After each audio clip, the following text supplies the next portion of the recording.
Hey everyone, so today we're going to be looking at Claude Code 101 skills, and I'll add the link in the description so you can follow along. So let's take a look.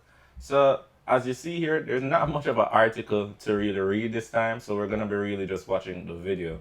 There is a secondary course that we can look on to learn more about agent skills, and we will do that in another video. But let's just run this. So let's hit play. If you find yourself explaining the same thing to Claude repeatedly, well, that's a skill waiting to be written. Quick and easy. This is probably the shortest lesson we've had so far.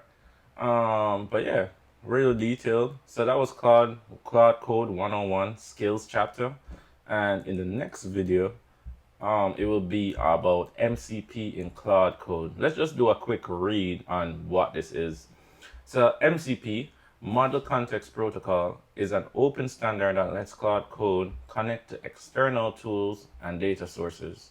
When you ask a question, Claude automatically understands when it should use a tool to better handle your query. A lot of your context lives outside your code base in databases, productivity apps, or public repositories. MCP bridges that gap. Alright, so in the next video, we'll go over more about what MCP is in Claude Code. And remember, we're here learning this together. And if you look, guys, over here, it's not that many chapters left.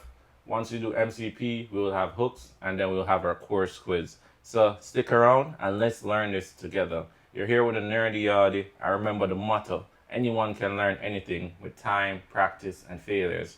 All right, I'm out.